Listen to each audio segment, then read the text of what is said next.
Bonjour à tous, aujourd'hui nous voilà de retour dans la boîte à outils du bien-être et aujourd'hui je suis ravie et je remercie Audrey de la boutique Agathe rue Saint-Jean à Montbrison de nous accueillir car aujourd'hui j'avais envie de vous présenter un outil qui est assez intéressant pour le bien-être, c'est la lithothérapie. Alors la lithothérapie c'est un petit peu, alors je vais dire nouveau mais il y a quand même un regain depuis une dizaine d'années, elle se fait connaître. Audrey, parle-nous de la lithothérapie, toi qui es spécialiste en la matière, explique-nous un petit peu. Qu'est-ce que la lithothérapie, comme ça, définis-nous le sujet. Alors, bonjour Pascal, bonjour à tous. Effectivement, la lithothérapie a pris de l'ampleur depuis ces dernières années. On l'a remarqué, que ce soit dans les discours de tous les jours, que ce soit en boutique ici, où les gens viennent de plus en plus faire appel à des gens comme moi qui peuvent conseiller en lithothérapie. Lithothérapie, c'est quoi? C'est le soin par les pierres, tout simplement. D'accord. Alors, le soin par les pierres, comment ça fonctionne? Je vais rentrer directement dans le vif du sujet. Ça fonctionne d'une façon très cartésienne et très scientifique, où en fait les pierres renferment des microminéraux qu'elles vont redistribuer au corps dans le fait de les porter, dans le fait au simple contact. Au simple contact en fait.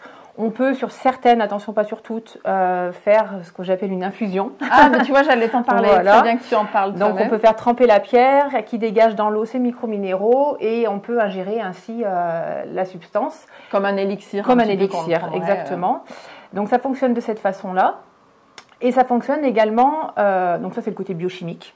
Et ça fonctionne également de façon vibratoire. C'est-à-dire que la pierre contient une énergie principalement par son système cristallin, c'est-à-dire la façon dont elle est formée en terre.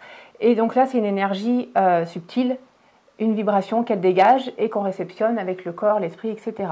D'accord, ok, oui, donc là on est plus dans une démarche de soins énergétiques, on va dire. Voilà. Donc en fait tous les publics peuvent trouver, que ce soit de la personne cartésienne ou de la personne tout à fait. Plus ouverte, on va dire, chacun va trouver une fonction à sa pierre. Alors, sous quelle forme on trouve ces pierres? Parce qu'on voit dans ta boutique, on est vraiment gâtés, il y a un large choix, je suppose que tu as préparé avant les fêtes de Noël un joli présentoir. Alors dis-nous, sous quelle forme? Comment ça se passe au niveau, j'allais dire entre guillemets, posologie, c'est-à-dire comment on la porte, est-ce qu'on la porte en continu? Vas-y, explique-nous un petit peu les différentes formes, les différents aspects et la pratique, le mode d'emploi. Alors, mode d'emploi, j'ai envie de dire que c'est quand même assez propre à chacun aussi. Moi, j'ai des préconisations, c'est mes vérités. Il y a des choses qui sont plus adaptées. Après, selon la personne, on va adapter aussi.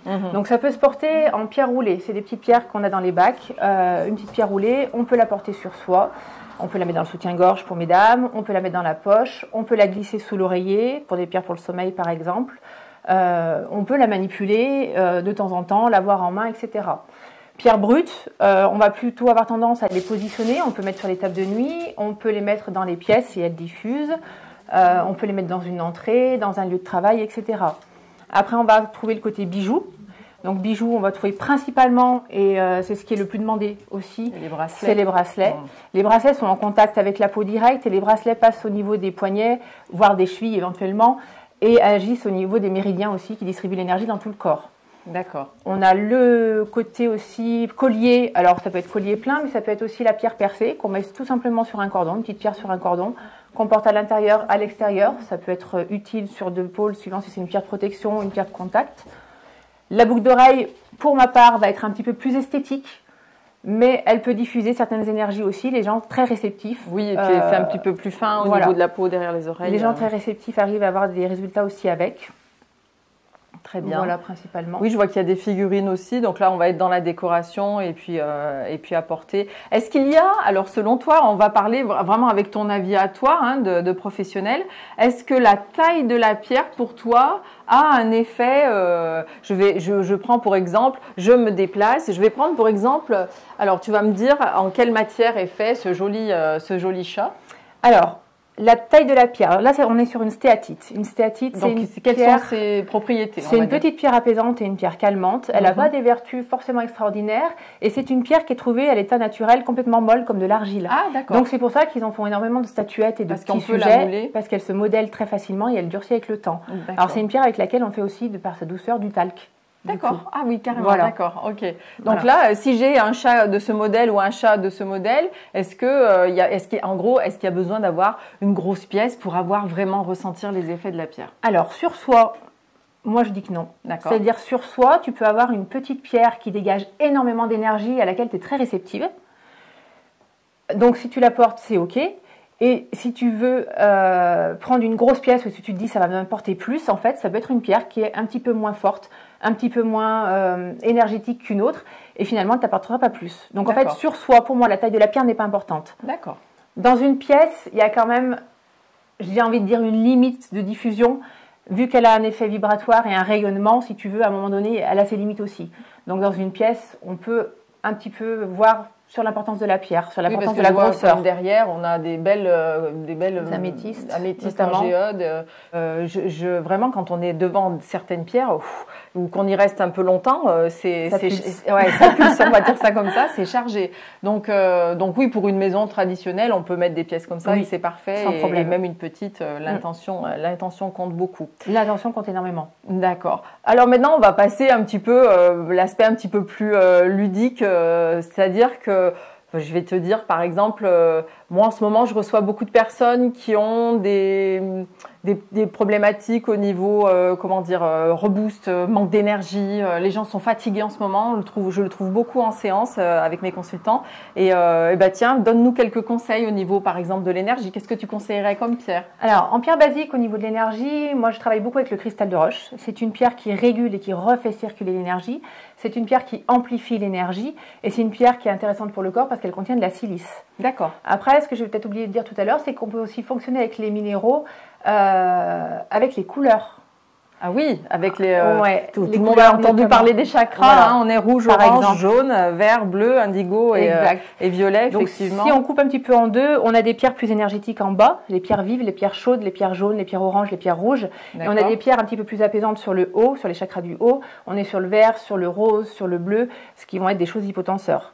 Donc pour un regain d'énergie, la plupart du temps, on va partir sur des choses un petit peu plus vives. Cornaline, ça booste, ça aide à avancer. Citrine, ça redonne de la joie, de l'énergie. Cristal de roche qui régule et refait circuler, par exemple. D'accord. Ça, c'est des choses hyper intéressantes en termes d'énergie. D'accord. J'ai une collègue qui me demandait, tiens, mon petit-fils a du mal la nuit à dormir.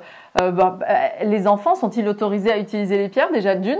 Et par exemple, pour calmer les nuits, parce que c'est souvent ça, les cauchemars, les terreurs nocturnes, est-ce qu'il y a des choses, ou les dents aussi, est-ce qu'il y a des choses pour calmer ces nuits pour les enfants? Alors oui, bien sûr. Après, il n'y a pas d'âge préconçu pour utiliser les pierres, sachant que quand même dans les chambres d'enfants, dans les petits bébés, les choses comme ça, on va mettre des choses assez douces. Oui, comme le quartz rose. Comme le quartz rose, et notamment sur l'enfant de ta collègue qui cherche à l'apaiser pour le sommeil.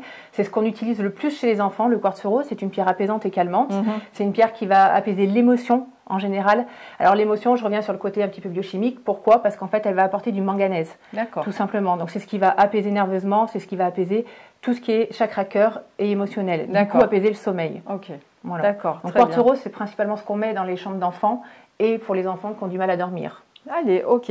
Des personnes qui seraient plus en petite déprime de l'hiver, petite dépression, est-ce que tu as des petites choses Alors, on peut agir avec la lépidolite qui contient du lithium, notamment, donc qui est intéressant en termes d'antidépression, qui va agir aussi un petit peu sur les angoisses et le stress. On peut agir avec la woolite, qui est aussi une pierre chargée en calcium et en magnésium. Quand on est fatigué nerveusement, fatigué l'hiver, souvent on va chercher une cure de magnésium ou des choses comme ça. C'est vrai. Oui. Donc celle-ci notamment, on peut la faire en élixir, c'est intéressant.